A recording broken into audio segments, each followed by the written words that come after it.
Hello बच्चों। तो एक नई वीडियो क्लास में आप लोगों का स्वागत है। अपनी इलेक्ट्रोस्टैटिक की सीरीज को आगे बढ़ाते हैं। पिछले दो पार्ट्स में हमने ये देखा कि इलेक्ट्रिक चार्ज क्या होता है, इलेक्ट्रिक चार्ज की प्रॉपर्टीज क्या होती है। हमने कुछ इलेक्ट्रिक चार्ज की बेसिक चीज़ें समझ ली है कि हमारे नेचर में दो टाइप के चार्जेस होते हैं, एक पॉजिटिव एक नेगेटिव। पॉजिटिव और पॉजिटिव एक दूसरे को रिपेल करते हैं, नेगेटिव और नेगेटिव भी एक दूसरे को रिपेल करते हैं, और पॉजिटिव और नेगेटिव हमेशा एक दूसरे को अट्रैक्ट कर रहे हैं।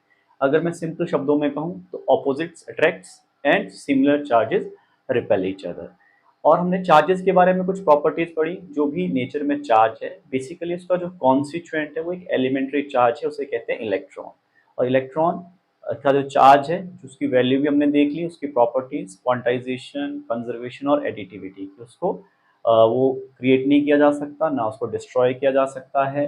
और उसका जो ट्रांसफर है सिर्फ इंटीग्रल मल्टीपल ऑफ इलेक्ट्रॉन्स में होगा।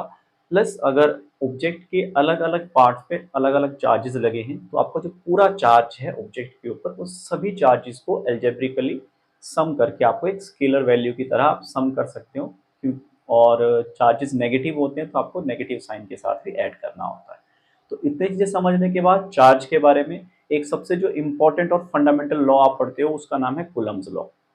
कूलम लॉ का बेसिक समझ लेते हैं, इसका क्या ज़रूरत पड़ती है हमें, क्यों इस लॉ को बनाया गया है, या फिर ये चीज़ आपको फाइनल कंक्लूजन में क्या देगा।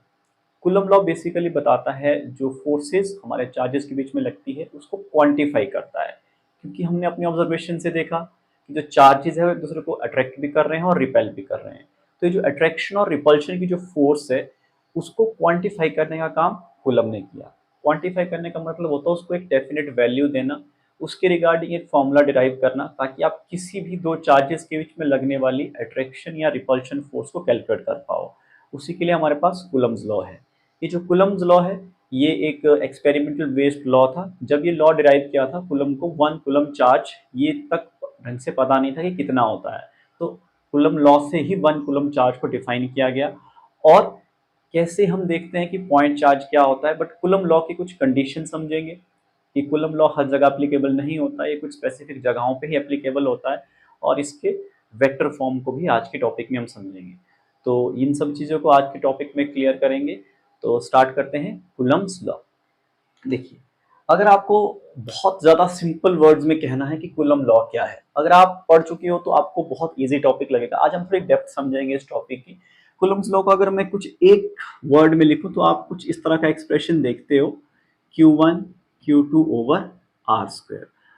ये वैसा ही एक्सप्रेशन है जो न्यूटन ने ग्रेविटेशनल लॉ में भी दिया था कि जो फोर्स लगने वाली, चार्जेस के ऊपर लगने वाली फोर्स है वो क्या होगी, डायरेक्टली प्रोपोर्शनल होगी Q1 और Q2 के प्रोडक्ट, यानी कि मैग्नीट्यूड ऑफ चार्जेस के प्रोडक्ट के डायरेक्टली प्रोपोर्शनल होगी।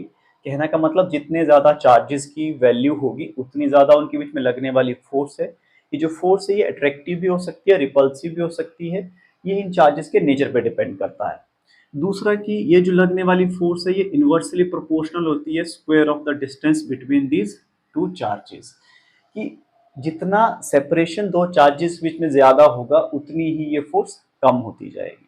डेफिनेट सी बात है, अगर जितनी ज्यादा डिस्टेंस दूर होता है जो अट्रैक्शन और रिपल्शन है वो डिक्रीज होती है। इसको आप देख सकते हो। इसका एग्जांपल आप वैसे तो मैग्नेटिक फील्ड्स में देखते हो जहाँ आपके पास मैग्नेट्स होते हैं, बट उसको हम यहाँ पे फिलहाल रिलेट नहीं करेंगे। हम अपनी स्टडी को चार्जेस के आसपास रखने की कोशिश करेंगे। अब अगर मैं ढंग से इसको डिफाइन करूं, जो कूलम्स लॉ है बेसिकली आपको ध्यान रखना है, it is a quantitative form of the force acting on the charges, form of the force acting on the charges. Statement की बात हम करेंगे, पहले इसके बैकग्राउंड को समझ लेते हैं क्या ये लॉ बताता है। यहाँ पे जो फोर्स वर्ड है ये आपको ध्यान रखना है, ये फोर्स दोनों तरह की हो सकती है। ये रिपल्सिव भी हो सकती है, ये अट्रैक्टिव भी हो सकती है। It depends upon the nature of charges. अगर दो चार्जेस की बात कर रहा है ये, तो दो चार्जेस दोनों के दोनों पॉजिटिव भी हो सकते हैं, दोनों के दोनों नेगेटिव भी हो सकते हैं, एक पॉजिटिव भी हो सकता है, एक नेगेटिव भी हो सकता है। तो ये क्या बताता है, हमारी फोर्स को क्वांटिफाई करता है दो चार्जेस के बीच में। अभी इस चार्जेस वाले पॉइंट पे भी इसमें स्पेसिफिक किया गया है न्यूटन ने, सॉरी कूलम ने, कि पॉइंट चार्जेस होते हैं। अभी हम समझेंगे पॉइंट चार्जेस क्या होते हैं और कूलम लॉ के लिए क्या क्या कंडीशंस आपको ध्यान रखनी है कि जब इसको डिफाइन करना है और कैसे ये कूलम लॉ यहाँ तक डिराइव किया था कूलम ने। थोड़ी सी इसकी डिटेल समझेंगे आज। तो ये कुछ ऐसा है, इसका बैकग्राउंड है। अब इसकी स्टेटमेंट की बात करते हैं। देखो, अच्छा, उससे पहले पॉइंट चार्ज समझ लेते हैं कि कूलम लॉ सिर्फ पॉइंट चार्जेस के लिए ही एप्लीकेबल होता है, फिर हम डायरेक्टली स्टेटमेंट पे आ जाएंगे। पॉइंट चार्ज हो, पॉइंट का क्या मतलब होता है? पॉइंट एक स्मॉलेस्ट यूनिट होती है। किसी भी ज्योमेट्रिकल फिगर को जब समझना शुरू करते हो तो हम क्या बोलते हैं, दिस इज द पॉइंट। कि पॉइंट हैज नो डायमेंशन। आप कह सकते हो कि ना ये 1 डायमेंशन है, 2 डायमेंशन है, 0 डायमेंशन की एक चीज जिसको हमने पॉइंट कह दिया। अब पॉइंट अलग अलग सिचुएशन में कोई भी चीज पॉइंट की तरह एक्ट कर सकती है। जैसे कि जरूरी नहीं कि पॉइंट का साइज हमेशा ही बहुत छोटा हो। अगर आप सोलर सिस्टम की एनालॉजी लो, अगर पूरी यूनिवर्स को एक साथ देखने की कोशिश करें हम, उसके रिस्पेक्ट में जो हमारी अर्थ है वो एक पॉइंट की तरह बिहेव ली जाती है। जब भी एस्ट्रोनॉमी की स्टडी की जाएगी तो हम क्या करेंगे, पूरी की पूरी अर्थ को एक छोटा सा पॉइंट मानेंगे पूरी यूनिवर्स में। एक्चुअल में अर्थ का साइज बहुत बड़ा है, बट जिस तरह का हमारा रेफरेंस है उसके रेफरेंस में आप अर्थ को एक पॉइंट मान सकते हो। तो कोई भी चीज पॉइंट की तरह एक्ट कर सकती है। जैसे हमने किसी चीज की स्टडी करनी है, जैसे कि आप ट्रिग्नोमेट्री में स्टडी करते हो, अगर किसी बिल्डिंग की हाइट हम देखते हैं तो हम उस हाइट को क्या करते हैं, बिल्डिंग को पूरी एक लाइन की तरह से रिप्रेजेंट करते हैं। और बिल्डिंग की हाइट कितनी भी हो, बट अगर हम उसको दूर से देखें, उसके डिस्टेंस के हिसाब से देखें, तो उसको हम एक लाइन से देखते हैं। वैसे ही अगर आप यहाँ से सन की बात कर रहे हो तो बहुत दूर है, तो हम अपनी स्टडीज के लिए क्या करते हैं, सन को सेंटर में मान लेते हैं। इस तरह से एक छोटा सा पॉइंट, इसके अराउंड बहुत सारे प्लैनेट्स रिवॉल्व कर रहे होते हैं। तो ये जो पॉइंट का कॉन्सेप्ट है, ये है सारा का सारा आपकी रेफरेंस फ्रेम पे। अगर आपके दो चार्जेस के बीच का डिस्टेंस उनके साइज से बहुत ज़्यादा है, या उनकी हम स्पेसिफिक कहूँ उनकी रेडियस से बहुत ज़्यादा है, तो हम उस चार्ज को पॉइंट चार्ज कंसिडर कर सकते हैं, चाहे उसका खुद का साइज कितना भी बड़ा हो। तो पॉइंट चार्ज पे ही एप्लीकेबल होता है ये कूलम्स लॉ। अगर हम इसको डायग्रामेटिकली समझना चाहें, देखिए दो तरह के चार्जेस हैं। जैसे कि अगर हम चार्ज को हम स्फेरिकल स्फीयर ही मानेंगे, इस तरह के चार्जेस हैं, ठीक है। तो इनके बीच का जो सेपरेशन है, इनके सेंटर टू सेंटर का सेपरेशन है, और इनकी जो रेडियस है, ये इसकी रेडियस है आर, स्मॉल आर। अगर इस रेडियस को स्मॉल आर मानो, और ये अगर इसके बीच का सेपरेशन है, अभी के लिए अगर हम दोनों के साइज को बराबर माने, दोनों चार्जेस के, अगर ये आर बहुत बड़ा होता है इस स्मॉल आर से, तो हम ये कहेंगे कि हमारा जो ये वाला चार्ज है क्या बन गया, पॉइंट चार्ज बन गया। तो ऐसे केसेस में आपको देखना है कि if the separation between the charges is much larger than the radius of those charges, then the charges are considered at point charges. तो ये पॉइंट चार्जेस का एक बेसिक है कि पॉइंट चार्ज क्या होते हैं। अब हम कूलम लॉ के स्टेटमेंट पे आते हैं कि क्या कहती है इसकी स्टेटमेंट और कैसे वो स्टेटमेंट तक पहुंचे हैं।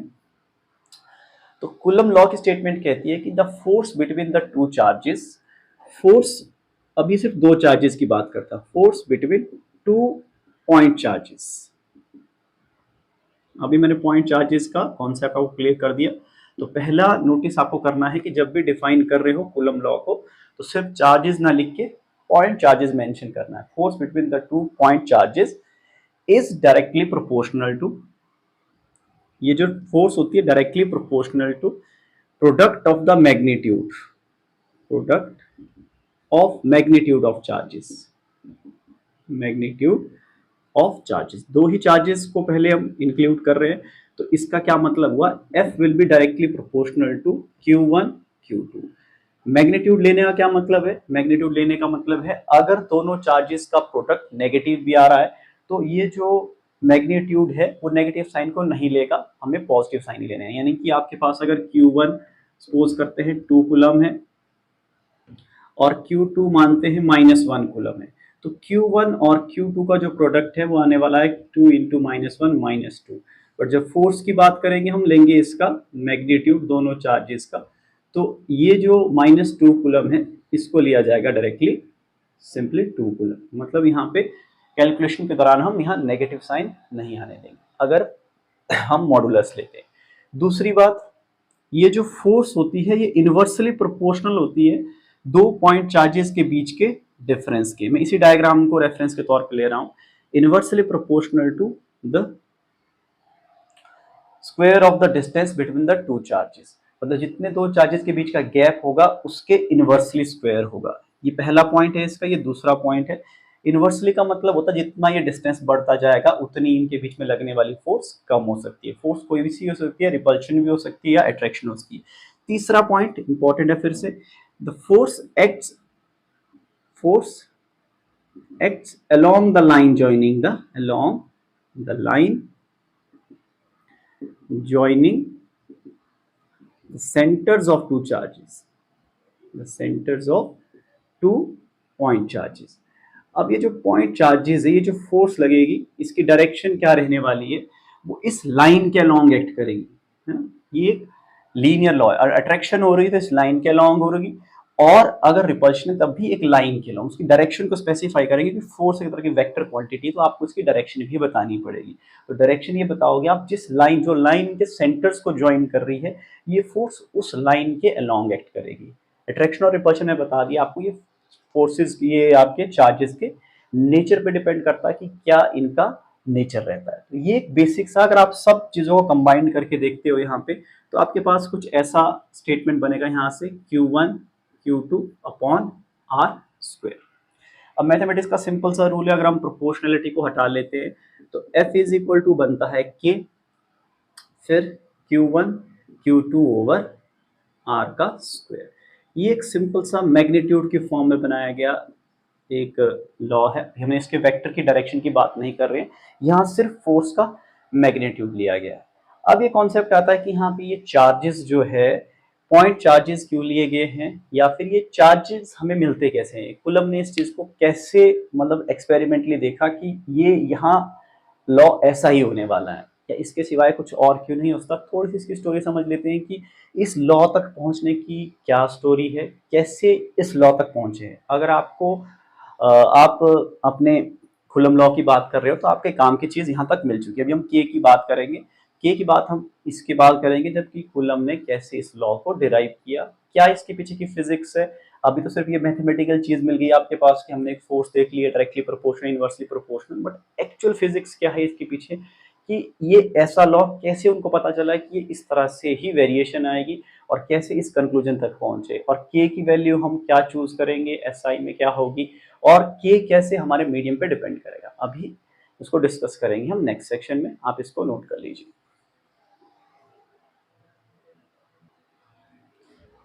तो अभी तक तो बात होगी कि कुलम लॉ की स्टेटमेंट क्या है और कैसे उसका एक्सप्रेशन था।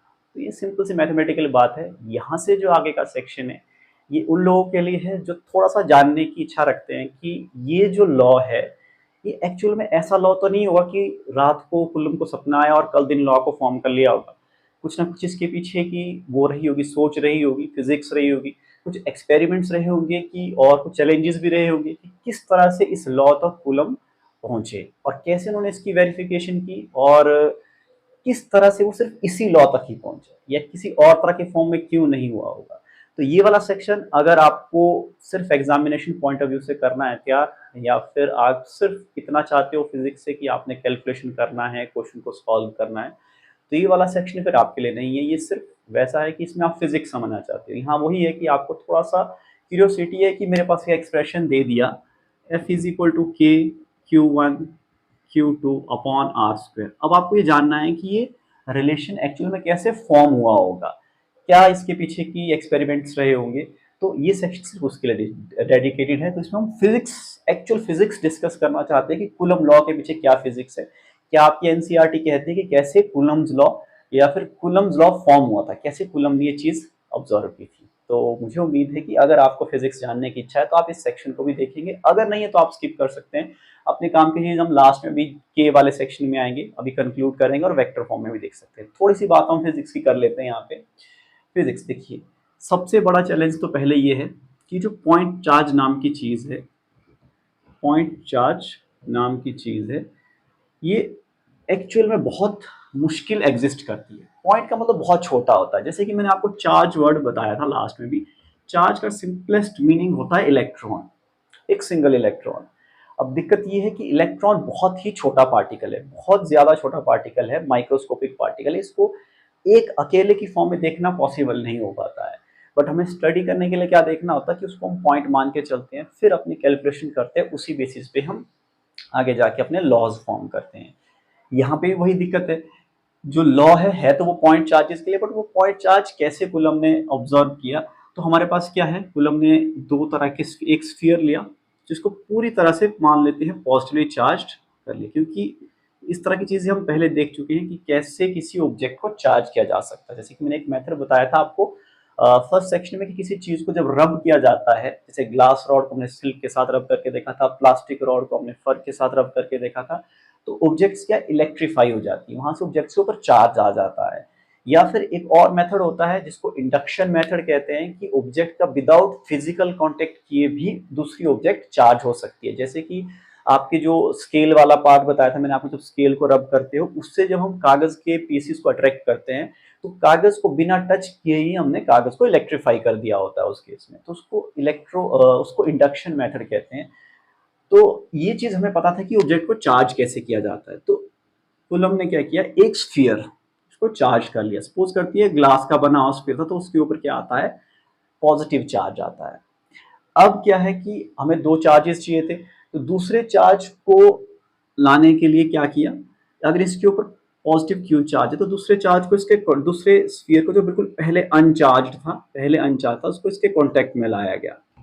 अब होगा क्या एक्चुअल में, अगर ये चार्ज है ये अनचार्ज है, तो कंजर्वेशन का लॉ और जो हमने कहा था कि चार्ज का ट्रांसफर है ना, चार्ज एक जगह दूसरी जगह ट्रांसफर होता है, वो क्या हो जाएगा, इससे कुछ चार्जेस ट्रांसफर होंगे इसके ऊपर, और ये ट्रांसफर तब तक होगा जब तक इन दोनों के पास इक्वल चार्जेस ना आ जाए, यानी कि Q/2 और Q/2 दोनों के पास आ जाएगा। ट्रांसफर कब तक होगा, जब तक इसके ऊपर भी Q/2 यानी कि हाफ चार्ज इसके पास रह जाएगा, हाफ चार्ज इसके पास रह जाएगा, फिर ये दोनों सेम लेवल पे आ जाएंगे और चार्जेस का ट्रांसफर रुक जाएगा।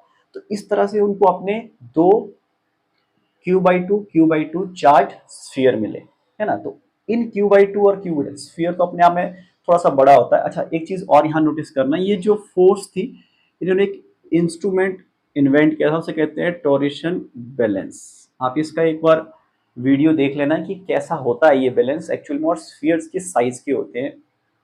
इस फोर्स को मेजर करने के लिए उन्होंने अपना एक इंस्ट्रूमेंट इन्वेंट किया था, टोरेशन बैलेंस। ये फोर्स को मेजर करने के लिए ही यूज होता है। तो अभी तो स्फीयर्स काफी आप अपने वो जो कंचे होते हैं उस साइज के मान सकते हैं, स्फीयर्स को उस साइज के। तो दोनों के ऊपर क्या है, Q/2 चार्ज आ गया। ये हमारी एनालॉजी है कंजर्वेशन और एडिटिविटी से, कि इन दोनों का सम कितना आना चाहिए, टोटल चार्ज के बराबर आना चाहिए। अब अपने एक्सपेरिमेंट के लिए क्या किया इन्होंने, अगर हमें इन दो स्फीयर्स को एज ए पॉइंट चार्ज देखना है, तो इसलिए उन्होंने अपनी डेफिनेशन में कहा कि हम कोई भी बड़ी सी ऑब्जेक्ट को भी पॉइंट चार्ज मान सकते हैं, तो हम इनको सेपरेट कर देंगे बहुत लंबे डिस्टेंस तक। तो एक स्फीयर यहाँ रख दिया और एक स्फीयर यहाँ रख दिया। अब इसके ऊपर भी Q/2 चार्ज है, अब Q/2 चार्ज है। अब ये किसी डिस्टेंस पे रखे हैं, सपोज करो, जिसको हम स्मॉल r लेते हैं। अब r ज्यादा होगा तो इसका मतलब जो इनकी रेडियस का या इनके साइज को हम वो नेग्लेक्ट करके इनको पॉइंट चार्जेस मान सकते हैं। इस तरह से उनको अपने दो पॉइंट चार्जेस मिलते हैं। अब उन्होंने मेजर करना था कि भाई इनके बीच में जो लगने वाली फोर्स है वो कैसे वेरी करती है।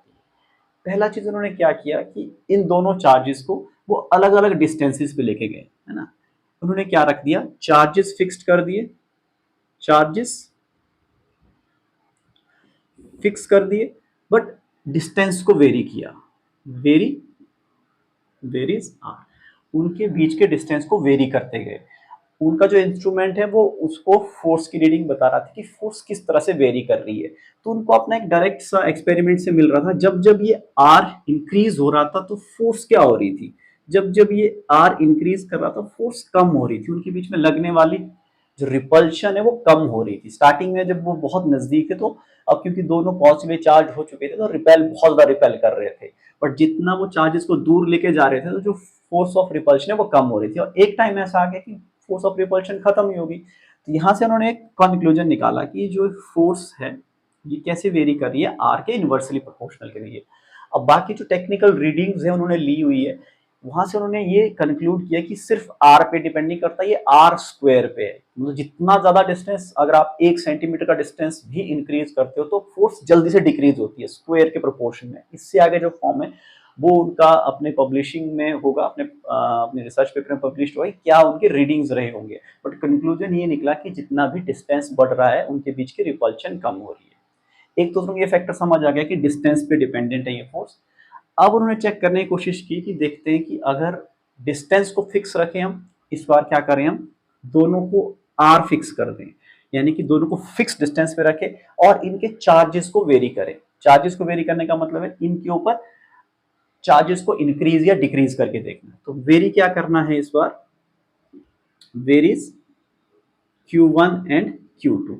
Q1 और Q2 को उन्होंने वेरी करके देखा। सपोज करो उन्होंने चार्ज को इंक्रीज करके देखा, 2Q चार्ज, 3Q चार्ज, वो उन्होंने दूसरे स्फीयर की हेल्प से इनके चार्ज को इंक्रीज किया। उन्होंने क्या देखा कि जब जब मैं R को फिक्स रख रहा हूं, अगर मैं Q1 और Q2 के मैग्नीट्यूड को इंक्रीज कर रहा हूं, दोनों के मैग्नीट्यूड को इंक्रीज कर रहा हूं, तो मेरे पास फोर्स में क्या है, डेफिनेट इंक्रीज मिल रहा है, बहुत इंक्रीज मिल रहा है। और अगर इनके मैग्नीट्यूड को कम कर रहा हूं, चार्जेस को कम कर रहा हूं, तो मेरी फोर्स क्या हो रही है, अगर Q1 और Q2 का जो डिक्रीज है, अगर वो कम हो रहे हैं तो फोर्स भी क्या है, वो डिक्रीज हो रही है। अगर Q1 और Q2 को बढ़ाया जा रहा है तो फोर्स इंक्रीज हो रही है। तो यहाँ से क्लियरली बात समझ आती है कि Q1 और Q2 के बढ़ाने पे हमें फोर्स बढ़ रही है और Q2 और Q1 को कम करने पे फोर्स कम हो रही है। तो इसे कहते हैं डायरेक्टली प्रोपोर्शनल होना, किसी चीज के बढ़ने के साथ दूसरी चीज का बढ़ना और किसी चीज के कम होने के साथ दूसरी चीज का कम होना, उसे कहते हैं डायरेक्ट प्रोपोर्शन। और जैसे कहते हैं कि किसी एक चीज के बढ़ने पर दूसरे का कम होना या फिर एक चीज के कम होने पे दूसरे का बढ़ना, उसको कहते हैं इनवर्सली प्रोपोर्शनल। तो यहाँ से उनको पूरा कॉन्सेप्ट समझ आ रहा था कि ये प्रोपोर्शन किस तरह से वेरी हो रहा है कि एफ डिस्टेंस के इनवर्सली आर जा रहा है और एफ क्या जा रहा है, इन दोनों चार्जेस के प्रोडक्ट। दोनों चार्जेस डिपेंड कर रहे थे इसमें कि दोनों चार्जेस का जो प्रोडक्ट आ रहा है मैग्नीट्यूड करके, जो उनका प्रोडक्ट आएगा उसके डायरेक्टली प्रोपोर्शनल होने वाला है। तो यहां से उन्होंने एक लॉ फॉर्म किया कि F must be directly proportional to Q1 Q2 over are square. अभी जिस K की बात हम कर रहे थे वो मैथमेटिकल टर्म्स आती कि K को क्या लिया जाए। तब तक चार्ज 1 कूलम चार्ज डिफाइंड नहीं था कि 1 कूलम चार्ज क्या डिफाइन किया जाए। तो यहाँ पे अगर हम इस K को इस तरह से लें, Q1 Q2 over are square. देखो ये जो K की स्टोरी है, इसको समझने के लिए आपको एक बार लैब में जाके एक्सपेरिमेंट्स करने होंगे, अलग अलग रीडिंग्स के साथ डील करना होगा। जब आप कैलकुलेशन में देखते हो कि अलग अलग रीडिंग के कॉरेस्पॉन्डिंग आपके पास हमेशा कोई एक वैल्यू बार बार रिपीट होती है। जैसे कि अगर आप कोई भी एक्सपेरिमेंट करो आगे जाके, ये पर्सनल एक्सपीरियंस के बेस पे है कि आपको K कैसे मिला होगा कि बहुत सारी Q1 Q2 R के रीडिंग के साथ देखा होगा कि हर बार जब हम फोर्स निकाल रहे हैं तो एक कांस्टेंट बार बार निकल के आ रहा है जिसको कॉमन निकालते हैं हम। जैसे कि हम मैथमेटिक्स में क्या करते हैं, कई बार देखो अगर मैं ऐसे लिख रहा हूँ 4x + 8, तो यहां से क्या आ जाएगा, इसको 4 कॉमन भी निकाला जा सकता है। 2x 4 अगर मैं कॉमन निकालूं तो ये क्या बन सकता है, ये x + 8 बन सकता है। तो इस तरह की कॉमन टर्म आती है इस 4, ये कि बार बार रिपीट करता है वो चीज। और जब कैलकुलेशन में एक चीज बार बार कॉमन आती है, अगर आप x की वैल्यू लगातार वेरी करते जाते हो तो वो कॉमन आती जाती है वैल्यू, तो उस कॉमन को हम इस तरह के कांस्टेंट के फॉर्म में लिखते हैं। तो इस k को SI ने डिसाइड किया कि SI में देखा गया कैलकुलेशन में जो k की वैल्यू है वो होनी चाहिए 9 × 10⁹ के बराबर। ये कांस्टेंट के बराबर होगा k 9 × 10⁹ अभी हम देखेंगे कि इतना कैसे आया होगा, क्योंकि ये मीडियम पे डिपेंड करता है। एक चीज और जो कूलम लॉ में ऐड करने वाली है कि जो ये पॉइंट चार्जेस है, कूलम ने कहा था कि जो पॉइंट चार्जेस है they must be placed in a vacuum और फ्री स्पेस। इसको आप अपने मेन स्टेटमेंट में भी नोट करवा लेना कि when the 2 point charges are placed in free space और वैक्यूम।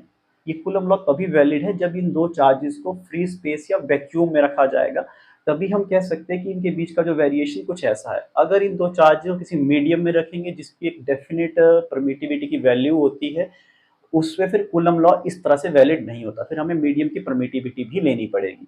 बट इस के में क्या है, इसमें स्पेस की परमिटिविटी इंक्लूड कर दी गई एसआई के द्वारा कि जो के है इसके लिए एक वैल्यू दी जाती है k = 1/4 पाई एप्सिलॉन नॉट। यहाँ 1/4 पाई तो कांस्टेंट है, बट एप्सिलॉन नॉट को कहते हैं this is the absolute permittivity of the free space, और ज्यादा क्लियर कहें तो absolute electrical permittivity of the free space. यानी कि फ्री स्पेस या वैक्यूम कितनी आसानी से दो इलेक्ट्रिकल चार्जेस के बीच में लगने वाली फोर्स को अलाउ करता है, या फिर उनके बीच में जो इलेक्ट्रोमैग्नेटिक फोर्स, जो फंडामेंटल फोर्स है, उसको एक्ट करने में हेल्प करता है। यानी कि जब मीडियम, देखो फ्री स्पेस में क्या है और मीडियम में फर्क क्या होगा कि मीडियम अगर इंक्लूड कर देंगे, मान लो आपकी दो चार्जेस आपने ऐसे कमरे में रखे जहां बहुत सारी हवा है, मॉइस्चर है, तो होता क्या है कि उस मीडियम की जो प्रॉपर्टीज है वो उस लगने वाली फोर्स को अफेक्ट करती है, क्योंकि हर एक ऑब्जेक्ट के पास इलेक्ट्रॉन, प्रोटॉन, न्यूट्रॉन, इलेक्ट्रॉन्स है, फ्री चार्जेस हो सकते हैं या कोई चार्ज आयन हो सकते हैं। तो वो क्या कर देते हैं, इन दो लगने वाली चार्जेस के बीच की फोर्स को इंटरफेयर कर देते हैं। अगर कोई भी मीडियम आएगा तो क्या कर देगा, इंटरफेयर कर देगा। अभी तो दो चार्जेस की बात ही कर रहे थे हम, तो अगर बीच में कोई एयर है, हवा है, या फिर कोई भी ऐसी चीज जिसमें कुछ आयन्स हो सकते हैं, तो क्या है कि वो फिर हम डायरेक्टली ये नहीं बता सकते कि ये दो फोर्सेस सिर्फ इन दो चार्जेस के बीच की फोर्स थी। उसमें क्या आ जाएगी, उन बाकी चार्ज पार्टिकल की फोर्स भी आ जाएगी, तो आपको एग्जैक्टली वो फोर्स नहीं मिल पाएगी जो दो चार्जेस की में लगने वाली है। तो इसके लिए क्या है कि ये जो चार्जेस है they must be placed in vacuum और फ्री स्पेस, ये फ्री स्पेस या वैक्यूम में होने चाहिए। तो टोटल अगर हम इन सभी चीजों को एक साथ लेके चलें, तो अब आपका जो कूलम लॉ का स्टेटमेंट बनेगा फाइनल। अगर एक वर्ड है मुझे यहां से इसको कंक्लूड करना, तो F is equal to 1/4πε0 Q1 Q2 over are square. और ये ध्यान रखना, ये सिर्फ अभी मैग्नीट्यूड ऑफ दिस फोर्स है, अब इसमें डायरेक्शन की बात नहीं हुई है। और इस चीज की जो पूरी की पूरी वैल्यू है वो 9 × 10⁻⁹ डिसाइड की गई है। और अच्छा, एप्सिलॉन नॉट रह गया। एप्सिलॉन नॉट ये फ्री स्पेस की कैलकुलेटेड वैल्यू है, जो इसका वैल्यू रहता है, ये आप अपनी बुक से कभी भी स्टैंडर्ड वैल्यू के तौर पे देख सकते हो, 8 × 85 × 10⁻⁴, ये एग्जैक्ट वैल्यू होनी चाहिए। इसको आप वैसे नोट नहीं कर सकते हो, 10⁻⁻12। और इसके यूनिट की बात अगर हम करें तो ये डायरेक्टली बन जाता है न्यूटन इनवर्स, क्योंकि आपका जो एप्सिलॉन नॉट है, यहां देखेंगे इधर जाएगा, ये फोर्स नीचे आएगी, न्यूटन इनवर्स मीटर इनवर्स का स्क्वायर कूलम स्क्वायर। तो ये आपकी एक स्टैंडर्ड वैल्यू रहती है एप्सिलॉन नॉट। तो यहां से अभी तक अगर आप मैथमेटिकली बात करें तो कूलम लॉ का इतना कंक्लूजन आता है कि कूलम लॉ ये स्टेटमेंट के साथ है। अभी हम देखेंगे कूलम लॉ की हेल्प से आप कैसे वन कूलम को डिफाइन कर सकते हैं और वेक्टर फॉर्म क्या होता है कूलम लॉ का, इसको आप नोट कर लीजिए और थोड़ा सा फिजिक्स को इसके पीछे समझिए।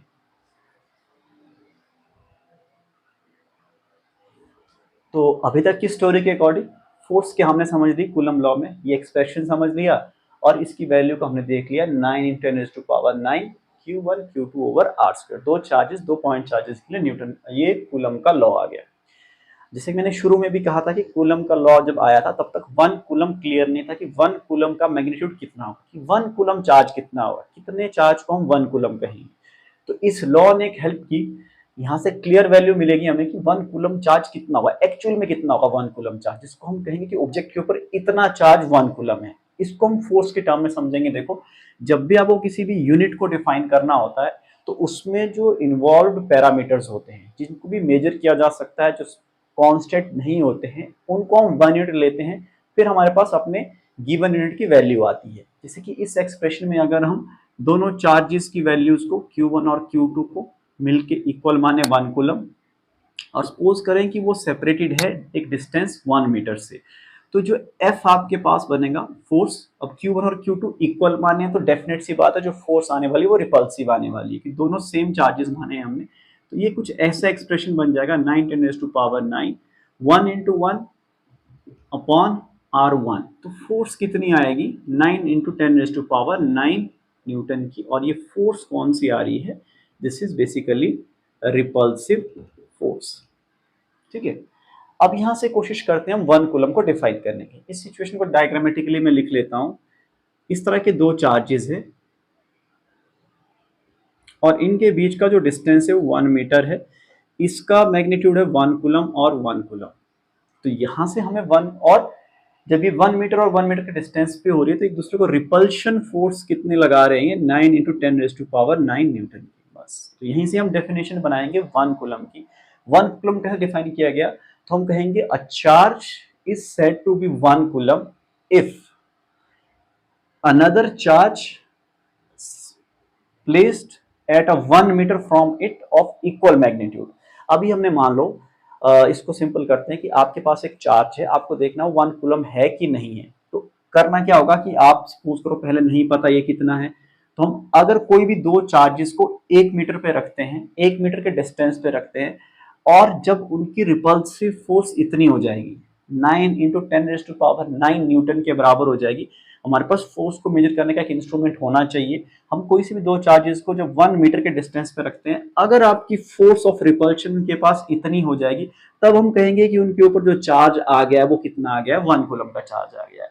देखो कोई भी स्टैंडर्ड जब डिफाइन किया जाता है फिजिक्स में, जैसे 1 kg, आप कितने मास को 1 kg कहोगे, ये अपने आप में एक बहुत बड़ा क्वेश्चन था जो अब जाके थोड़ा सा स्टैंडर्डाइज हो चुका है।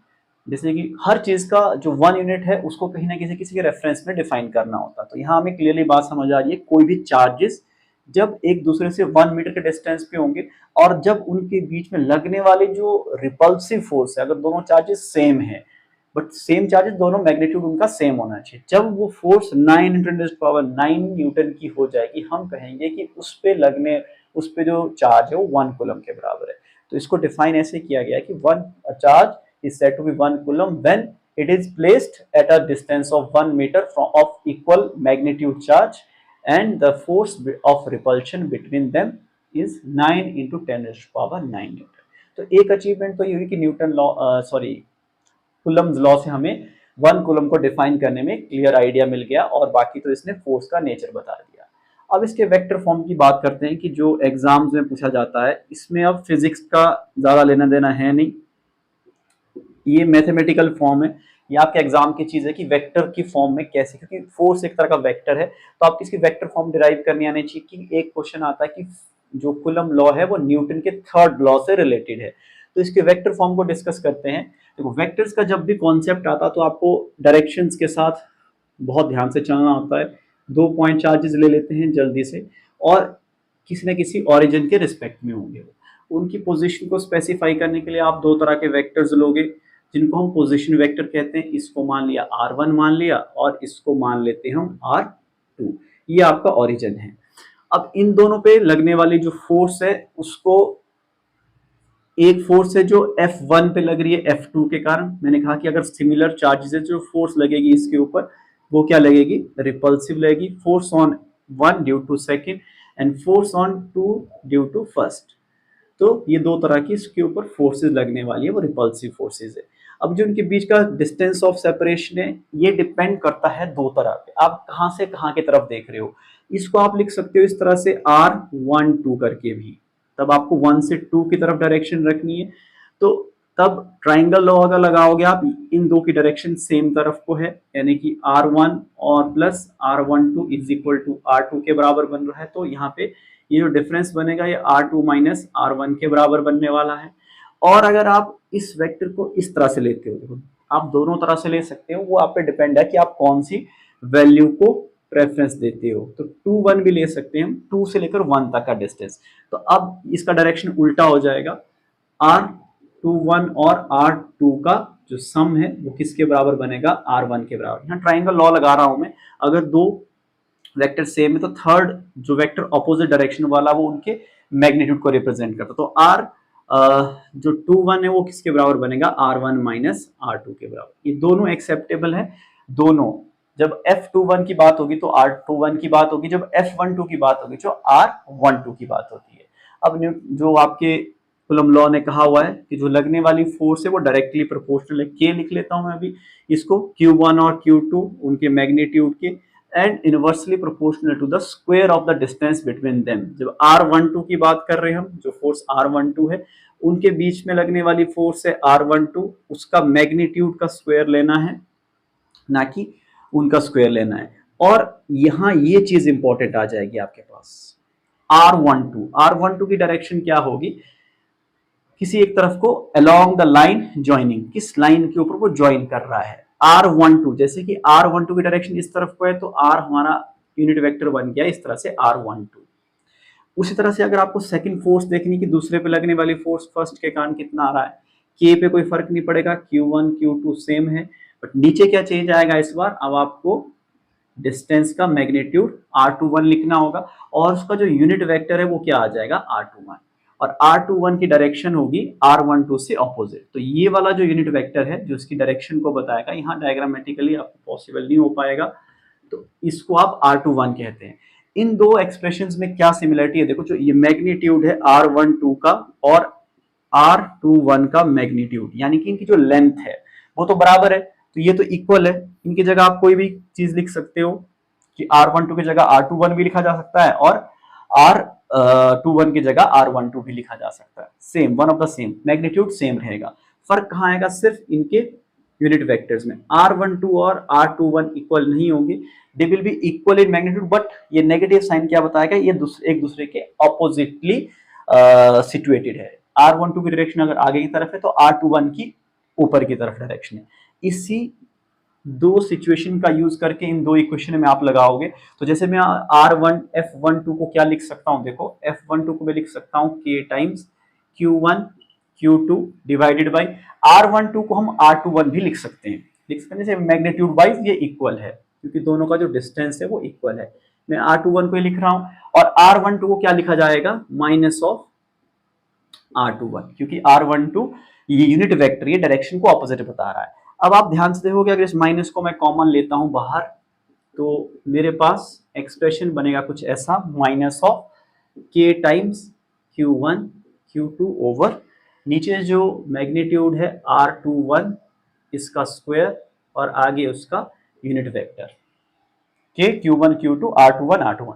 अब ये यहां से लेकर यहां तक की वैल्यू, ये आपके किसकी वैल्यू है, f21 की वैल्यू है। और फाइनली आपको क्या कंक्लूजन मिल रहा है कि f12 is equal to minus of f21 which is Newton's third law. इसको कहते हैं हम Newton's third law, N3, Newton's third law.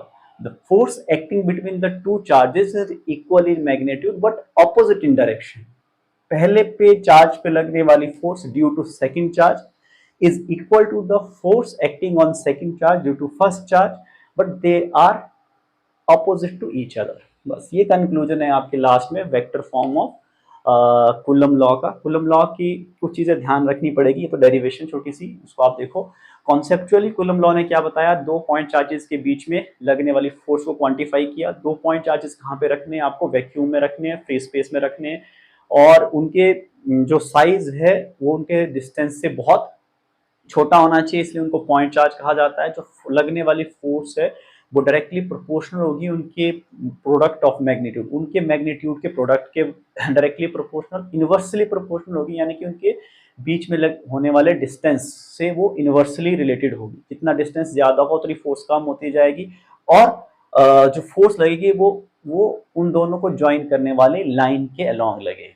ये फोर्स अट्रैक्टिव भी हो सकती है, रिपल्सिव भी हो सकती है, आपके चार्जेस पे डिपेंड है कि आपका चार्जेस कौन से है। अगर सिमिलर चार्जेस है तो अट्रैक्टिव रिपल्सिव फोर्सेज होगी, अगर दो ऑपोजिट चार्जेस है तो उनके लगने वाले बीच अट्रैक्टिव होगी। तो इस तरह से कूलम ने लगने वाली फोर्सेज, दो चार्जेस के बीच में लगने वाली फोर्सेज को क्वांटिफाई किया। बट ध्यान रखने वाली बात है कि पॉइंट चार्जेस, जब भी क्वेश्चन आएगा पॉइंट चार्जेस नोटिस करना, उसी में ही कूलम लॉ ये कंडीशन है, और एक वैक्यूम में प्लेस करके जो चार्जेस है उन पे ही वैलिड है। अगर चार्जेस किसी मीडियम में रखे तो कूलम लॉ वैलिड नहीं होता है। तो इन्हीं सब चीजों का ध्यान रखते हुए मुझे उम्मीद है कि आपको कूलम लॉ की रिलेटेड आपकी जानकारी बढ़ी होगी। अगर आप फर्स्ट टाइम कूलम लॉ को स्टडी कर रहे हो तो थोड़ा सा आप जो चीजें आपको समझ आ रही है सिर्फ उन्हीं चीजों पर ध्यान दें, आराम से इस चीज को समझें, वीडियो को देखें, और साथ में आप एनसीईआरटी की जो बुक है अपनी उसको स्टडी कीजिए। किसी तरह का अगर कोई आपको क्वेश्चन इस लेक्चर से रिलेटेड पूछना चाहते हो आप, तो आपने कमेंट बॉक्स में दे सकते हो। कोई सजेशन है आपका उसको भी आप लिख के दे सकते हो।